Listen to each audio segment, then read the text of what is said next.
A Ghost Story by Mark Twain, first published in 1870. I took a large room far up Broadway in a huge old building whose upper stories had been wholly unoccupied for years until I came.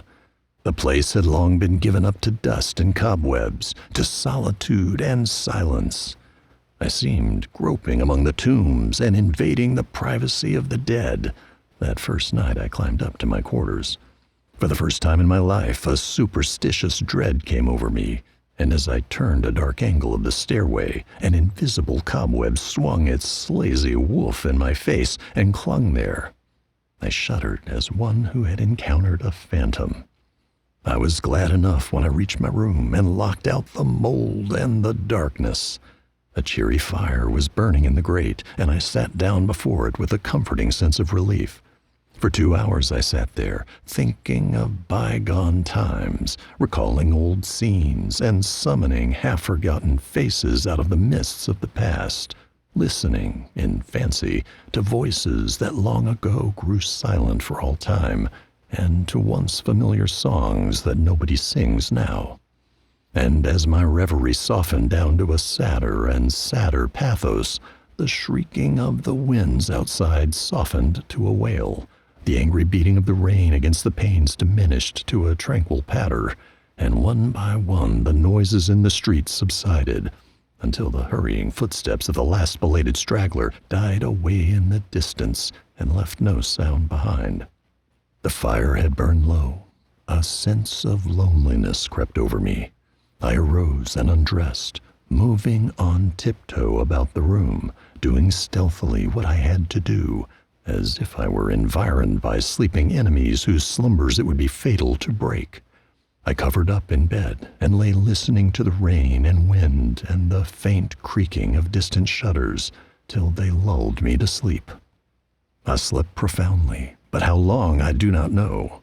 All at once I found myself awake and filled with a shuddering expectancy. All was still, all but my own heart. I could hear it beat. Presently, the bedclothes began to slip away, slowly toward the foot of the bed, as if someone were pulling them. I could not stir. I could not speak. Still, the blankets slipped deliberately away, till my breast was uncovered. Then, with a great effort, I seized them and drew them over my head. I waited, listened, waited. Once more that steady pull began, and once more I lay torpid, a century of dragging seconds, till my breast was naked again. At last I roused my energies and snatched the covers back to their place and held them with a strong grip. I waited. By and by I felt a faint tug and took a fresh grip. The tug strengthened to a steady strain. It grew stronger and stronger. My hold parted, and for the third time the blanket slid away. I groaned. An answering groan came from the foot of the bed. Beaded drops of sweat stood upon my forehead. I was more dead than alive. Presently I heard a heavy footstep in my room. The step of an elephant, it seemed to me. It was not like anything human. But it was moving from me. There was relief in that. I heard it approach the door, pass out without moving bolt or lock, and wander away among the dismal corridors, straining the floors and joists till they creaked again as it passed. And then silence reigned once more. When my excitement had calmed, I said to myself, "This is a dream, simply a hideous dream." And so I lay thinking it over until I convinced myself that it was a dream, and then a comforting laugh relaxed my lips, and I was happy again. I got up and struck a light, and when I found that the locks and bolts were just as I had left them, another soothing laugh welled in my heart and rippled from my lips. I took my pipe and lit it, and was just sitting down before the fire when down went the pipe out of my nerveless fingers, the blood forsook my cheeks, and my placid breathing was cut short with a gasp. In the ashes on the hearth, side by side with my own bare footprint, was another, so vast that in comparison mine was but an infant's. Then I had had a visitor, and the elephant tread was explained. I put out the light and returned to bed, palsied with fear. I lay a long time, peering into the darkness and listening. Then I heard a grating noise overhead, like the dragging of a heavy body across the floor. Then the throwing down of the body and the shaking of my windows in response to the concussion. In distant parts of the building, I heard the muffled slamming of doors. I heard, at intervals, stealthy footsteps creeping in and out among the corridors and up and down the stairs. Sometimes these noises approached my door, hesitated, and went away again. I heard the clanking of chains faintly in remote passages and listened while the clanking grew nearer, while it warily climbed the stairways, marking each move by the loose surplus of chain that fell with an accented rattle upon each succeeding step as the goblin that bore it advanced. I heard muttered sentences, half-uttered screams that seemed smothered violently, and the swish of invisible garments, the rush of invisible wings. Then I became conscious that my chamber was invaded, that I was not alone. I heard sighs and breathings about my bed, and mysterious whisperings. 3 little spheres of soft phosphorescent light appeared on the ceiling directly over my head, clung, and glowed there a moment, and then dropped. 2 of them upon my face, and 1 upon the pillow. They spattered liquidly and felt warm. Intuition told me they had turned to gouts of blood as they fell. I needed no light to satisfy myself of that. Then I saw pallid faces, dimly luminous, and white uplifted hands floating bodiless in the air, floating a moment, and then disappearing. The whispering ceased, and the voices and the sounds, and a solemn stillness followed. I waited and listened. I felt that I must have light or die. I was weak with fear. I slowly raised myself toward a sitting posture, and my face came in contact with a clammy hand. All strength went from me apparently, and I fell back like a stricken invalid. Then I heard the rustle of a garment. It seemed to pass to the door and go out. When everything was still once more, I crept out of bed, sick and feeble, and lit the gas with a hand that trembled as if it were aged with 100 years.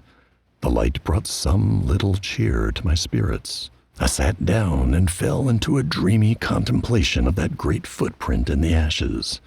By and by, its outlines began to waver and grow dim.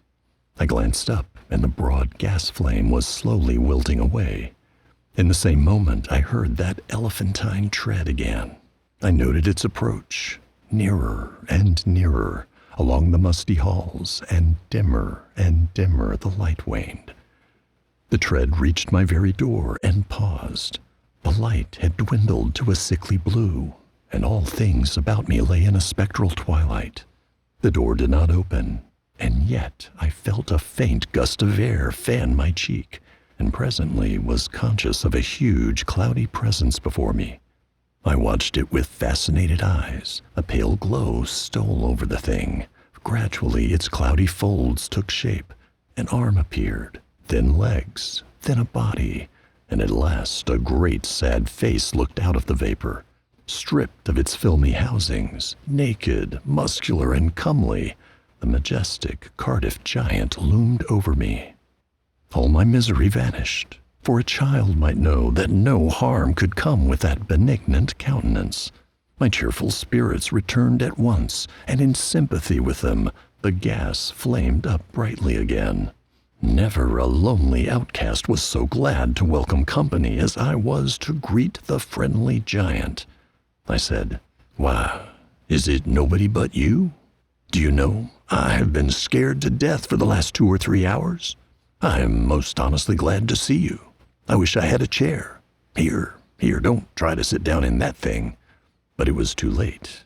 He was in it before I could stop him, and down he went. I never saw a chair shivered so in my life. Stop, you'll ruin Ev." Too late again. There was another crash, and another chair was resolved into its original elements. "Confound it, haven't you got any judgment at all? Do you want to ruin all the furniture on the place? Here, you petrified fool." But it was no use. Before I could arrest him, he had sat down on the bed, and it was a melancholy ruin. Now, what sort of a way is that to do? First you come lumbering about the place bringing a legion of vagabond goblins along with you to worry me to death, and then when I overlook an indelicacy of costume, which would not be tolerated anywhere by cultivated people, except in a respectable theater, and not even there if the nudity were of your sex, you repay me by wrecking all the furniture you can find to sit down on. And why will you? You damage yourself as much as you do me. You have broken off the end of your spinal column and littered up the floor with chips of your hams till the place looks like a marble yard. You ought to be ashamed of yourself. You are big enough to know better. Well, I will not break any more furniture. But what am I to do? I have not had a chance to sit down for a century. And the tears came into his eyes. Poor devil, I said. I should not have been so harsh with you, and you are an orphan too, no doubt. But sit down on the floor here. Nothing else can stand your weight. And besides, we cannot be sociable with you away up there above me. I want you down where I can perch on this high counting-house stool and gossip with you face to face. So he sat down on the floor and lit a pipe which I gave him, threw one of my red blankets over his shoulders, inverted my sitz bath on his head, helmet fashion, and made himself picturesque and comfortable. Then he crossed his ankles while I renewed the fire and exposed the flat, honeycombed bottoms of his prodigious feet to the grateful warmth.